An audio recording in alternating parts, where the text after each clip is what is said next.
then there's no way that you can't have a goddamn good day. Guatemala, papi.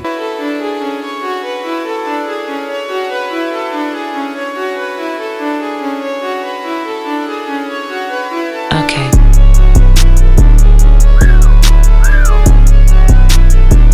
What's up, guys? How are you doing? We are here in Abu Dhabi. We are heading down to Dubai and we have an action-packed day for you. We are going to Emirates Towers because we will be shooting something for the 1 Billion Summit, an event solely made for content creators. I was involved in it last year as an MC, and I'm hoping this year I'll be able to MC the event again because it was a lot of fun. I met a lot of interesting people and a lot of interesting information and cutting edge foresight of where the market of content creation is going, what kind of products are available for content creators, just giving you kind of like an insight outside of the UAE of how people are thinking about content.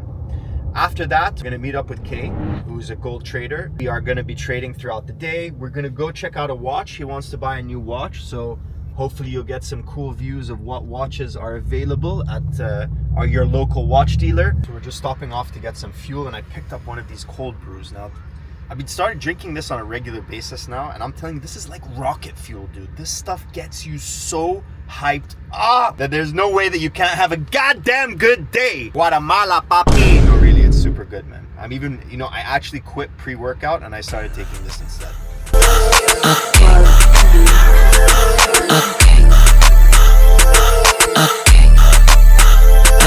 Hey, say you sick, lean, you can't prove shit.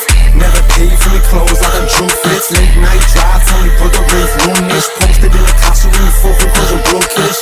Get me cool, straight from. So guys, we just wrapped up our meeting here at Creators HQ. We created a couple videos, and it looks like we'll be MCing at the 1 Billion Summit. They just showed me the plans.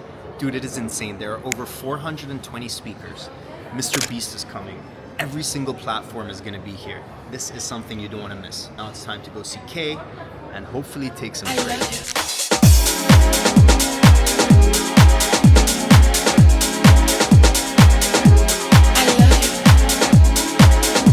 just got to the Royal Atlantis. My man Kay here. What's up, brother? How you doing? Yes, bro. On the charts as always. You got any nice moves today coming? Well, we've caught the buy, 50 pips caught so far. The market's consolidating, so we stay tuned, we wait patiently. This trading is all about patience. Patience. Will be it. Patience is a virtue.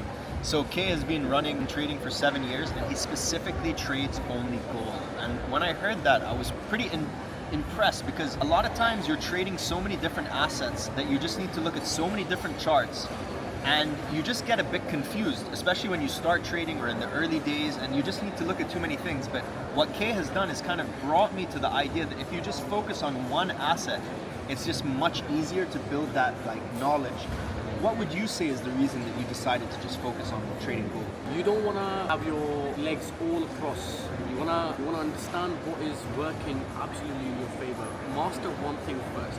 That is very important. People like to do a million things at one time.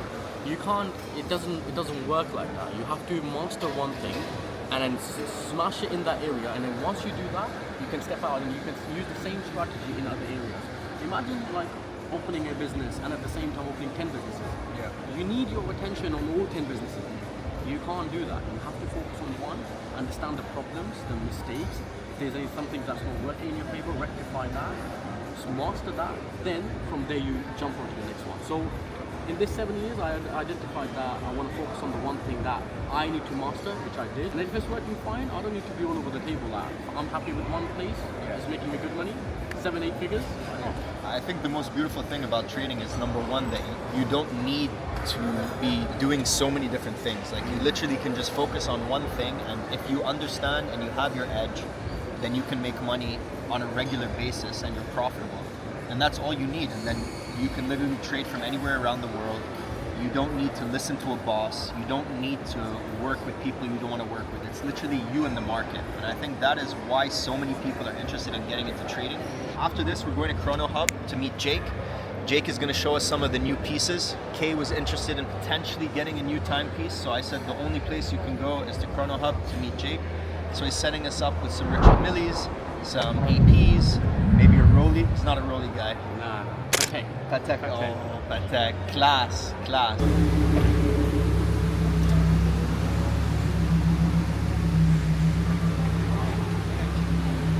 So we're just here at Chrono Hub. Check it out. K is in the market for what? Patek? He's feeling a vibe of Patek. I'm feeling RM. Patek. But you didn't take enough trades for the RM. I know, bro. We need to do more trades today. Amazing. You can come in here, you can have a coffee. Jake is the #1 guy when it comes to watches. Amazing selection, but also a deep knowledge and passion. Man. He has a massive passion for it. So let's see what they have. Have a coffee, and then take it from there.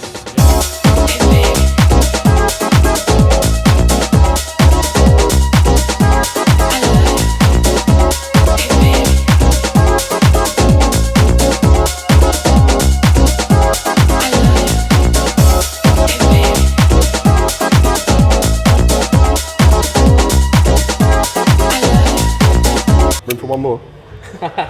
Oh yeah, bring a big daddy in. So 6701, because it's a profile of a 5711 Patek. So a lot of these older references they're really big on the wrist, and they're still great watches. But a lot of people, when they've got collections like big offshores, Panerais, they used to be so popular. But everyone wants a slightly thinner profile watch now. So that's why in the RM they've done amazing with this watch. That's the one? This is the Grau. And how much is that retail? Retail, they're still quite expensive. Retail's going to be circa £100,000. So you still, anything Aquanaut and Nautilus, you're going to pay 60% above retail in the secondary, because they're so Patek make about 40,000 watches every single year, and out of that, probably 1,000 of these, 1,000 of every Aquanaut. There's not a lot in the market. Supply and demand, it's a Nautilus. It's always going to command a... And who can actually get allocations for Patek? It's so hard, and look, I know a lot of people that buy from retail store, and it depends on your profile, it depends on the relationship that you have with that authorized dealer. Let's just say you're referred by someone that's a really big spender at the authorized dealer, you're going to be favored as a client. Gotcha. But it goes on spend history. To buy something like this, you're going to have, let's just say we was in the UK, you'll have to have about £1 million spend at Patek Philippe already. Correct, to even get offered or allocated one of these watches. Gotcha. So it's not like you can walk into the retail store and say, yes, I want a Nautilus, I want an Aquanaut. With Patek as a brand, they like to have diversity in the collection. So typically you have to buy a Calatrava, a Complication, a World Time, a ladies piece, whether it's an Aquanaut or a Nautilus. Then you start getting into the man's pieces. But you're going to have to spend a lot of money and have a really good relationship with the authorized dealer to get these watches. So what's your thoughts then? RMs are names, Patek is heritage. And heritage is more important than a name.